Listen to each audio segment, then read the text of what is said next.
gentlemen, today the body's defense team Immuno Warriors welcomes you. The third line of defense. Y'all, it appears like the pathogenated harmful virus is attempting to infiltrate our body. It's made it past the first two lines of defense.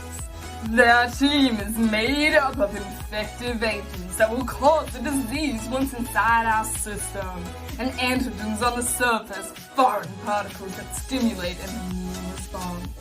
However, unlike the first two innate defenses, our third line is specific and has two main roles. Identify and destroy specific pathogens and become immune against pathogens in case they infect again. Oh, the antigens have entered our body! Hell, dude. Our third defense warriors are getting ready for the first stage of combat, with the lymphocytes starting to divide. The two main types of lymphocytes are on the job, B and T lymphocytes. We need to stop the virus from getting into our cells. Don't fear, B cells are here. Our team's attackers are on the job today are specialized white blood cells, otherwise known as B cells. They line up to prepare for the specific immune response of attacking the invaders outside of the cell. Oh, sound fancy.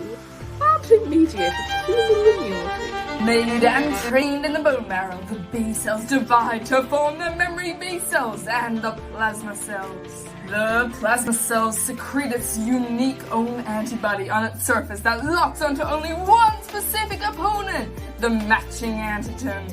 Take down! The antibody is locked onto the antigen and immobilized them so the macrophage can consume it. The antigen is out of play. Our body's own cells have a special marker molecules on the surface. These markers act like jerseys, telling the immune system, I'm on your team! This ensures that only true invaders' antigens are attacked. And does this happen every time the virus comes into your body? Honey Bunchkin, you become immune. After the infection has been defeated, the memory B cells remain in the blood, along with any leftover antibodies, and together, these form your immune system's memory of the pathogen. So the memory B cells are like the paparazzi taking photos, memorizing the antigen, so if they come back, the third line of defense can work stronger and faster than last time, winning every match. But what happens if the pathogenators beat the immune warriors B cells, and then they make it inside the cell? Don't dwell, we had the T cell. First of all, the activated helper T cells recognize the antigen through its T cell receptor, which is a protein complex found on its surface. And this sounds an alarm. These cells are like the captains of the team. They give instructions to other cells by producing signals. Each T helper cell only looks out for one type of pathogen.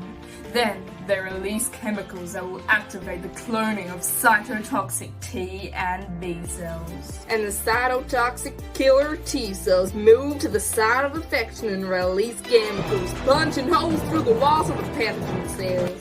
And just like B cells, the memory T cells remain in the body to respond to future infections by the same antigens. The Immuno Warriors have won! We defeated the virus! Wait. When the infection is gone, the immune system needs to be calmed down, or the killers may keep killing. Just like after a match when your adrenaline is running high. That's right, so the mighty suppressor T cells slow down or turn off the immune system to prevent damage to good cells. So, ladies and gentlemen, the Immuno Warriors have saved our body, and it only makes them stronger. So when the virus comes back, we know how to beat them. Olivia Massey reporting you live from Immuno City Sports.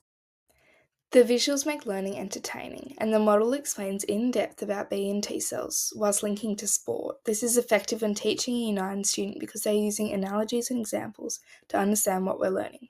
For example, a jersey is a marker molecule, telling who's on your team. The explanations may be hard to articulate clearly. The measurement scale and images of the features in comparison to real life is not very accurate, and trying to maintain the balance between creating an entertaining video and keeping it educational. The third line of defense takes time, and the model makes it seem instant and education about vaccines and long-term immunity.